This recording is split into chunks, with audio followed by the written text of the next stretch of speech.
week into camp, how do you feel about the quarterback room? How they handled it and what you guys have put on them? It's fun watching those guys come along. I mean, having the summer is huge for us. Just being able to spend time with rhythm, timing, execution, checks, all that stuff right now. I mean, we're still, once you put the pads on, it's always a little bit different. But I mean, right now we're getting up to speed. Everything's coming together, and just got to keep getting better every day. In the spring, you talked about Brog having to handle that room was experienced, and you guys have put a lot on him. How has he handled that as a camp? Sure. Well, I think, first off, starting with the summer for him, he gets to kind of repeat install and gain more comfort in that. You can see it. He's a lot more comfortable out there going out and just operating the offense. But it's the same, even for AJ, for Tate, even for Jordan, the guy that's done it over and over again. Just those constant repetitions in the classroom and out on the field and just continuing to polish the game. I think we're starting to see a little bit more of that. Tony Tokarz threw for 4,500 yards and 45 touchdowns in this offense with these weapons around him.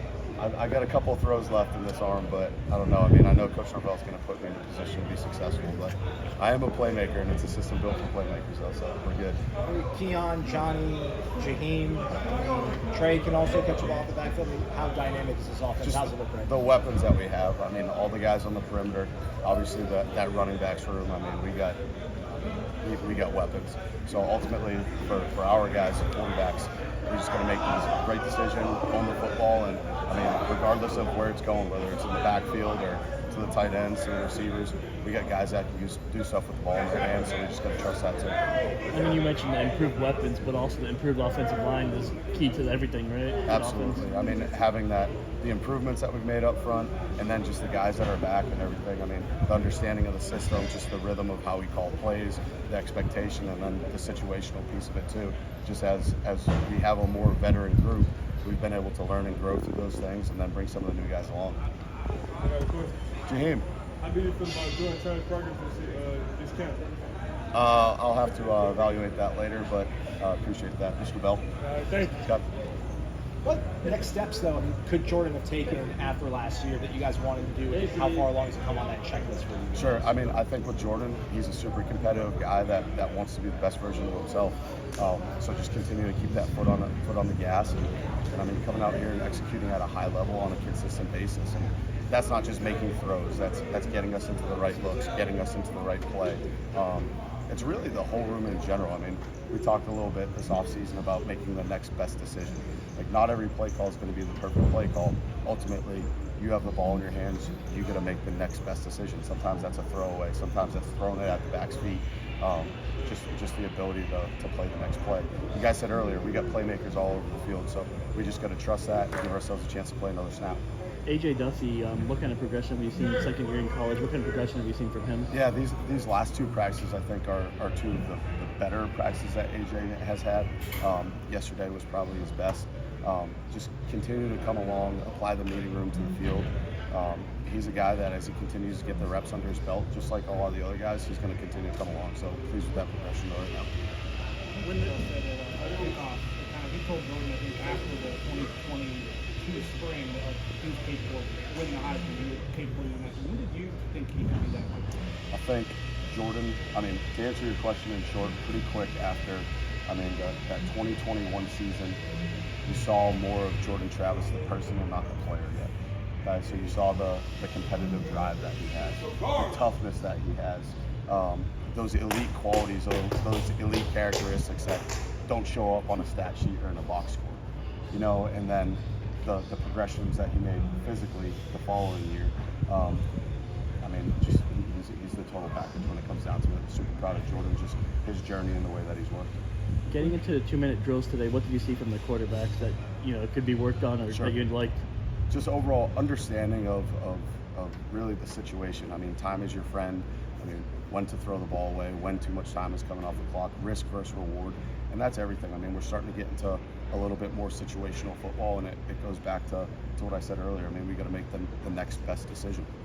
When the defense, in some of the 11-on-11 stuff, when they throw different looks, exotic things, do your guys already know that might be coming, or is that a surprise to them? I try and stay away from kind of scripting for success with those guys as much as possible. I'd rather have them kind of learn the stove is hot by touching it, and it's all stuff that we cover in the meetings and everything, but then it's a lot different when you're standing back there at 5 yards looking at 11 guys that are coming at you trying to rip your head off. Obviously not practice with the green jerseys, but so then just be able to apply the meeting room to the field and be able to do that with a calm mind and go out and execute. Go ahead. How good is Jordan at handling that? I mean, Jordan, he's got that savvy veteran football mind to him now. You know, he doesn't always fall for the bait. You know what I mean? And he understands what we're trying to accomplish with the offense. I think one of Jordan's greatest qualities within our offense is the fact that he knows what we're trying to do schematically ourselves, what the answers are built in, and then what the looks are to get us into, what the checks are to get us into. So I think that comfort that he has gives him confidence to go out there against different looks. How impressed have you been with the playmaking of the DBs, these six practices? People have been making it hard for you. Yeah, I mean, it reminds me of when you hear some of the former players come back and they talk about just the competitive practices, offense, defense, every single day. Iron sharpens iron. I mean, our guys are going to, our quarterbacks, everybody, quarterbacks, receivers, running backs, tight ends, offensive line, they get better with the man across them, because of the man across them. And I mean, what our secondary has done has been really impressive, and it's going to be fun to watch those guys continue to get after it. Talk about that savvy mind that Jordan has, and you've got true freshmen like Brock and freshmen like AJ, and then Tate kind of in the middle. As a quarterbacks coach, how challenging is it to have all these sort of different, I guess, skill sets, and how has Tate kind of adapted to being that kind of Right. guy? I think it's twofold. As a coach, you got to be just aware of how you're presenting and how you're teaching things, just because each guy is at a different point in their development. But at the same point, I mean, Jordan, I've said it before, Jordan does a great job leading that room and taking ownership of just helping those other guys grow as well. So I think that there are going to be those moments too where Jordan, I will even just give Jordan the floor to say, hey, explain to the room how you saw this and what your thought process was. And so some guys might not quite be there yet, but I think it gives them the chance just to hear a guy that's done it at a high level and just how he goes about it.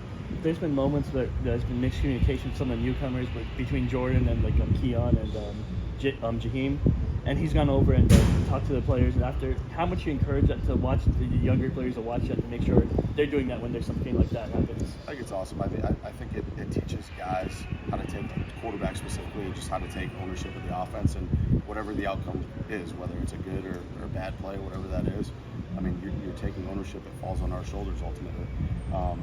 Each guy, we encourage them to lead in a way that's most genuine to them, and that's what Jordan does. And I mean, it's great for the other guys to see that, because there's not one type of leadership. Each guy is a little bit different. I know it's cliche, but it takes one play away, seemingly. I mean, does he embrace that urgency? How have you seen him kind of come along? I think he does. It's just it comes to the day-to-day preparation, and that's also on me as a coach. That's me to push the urgency in the room, because it's not just Tate. Everybody else has to get better. AJ's got to continue to come along. Brock has to continue to grow. I mean, even Dylan and Michael. You know what I mean? Those guys, they serve a purpose. They serve a role on this team, and it's my job to get the most out of them. So all good.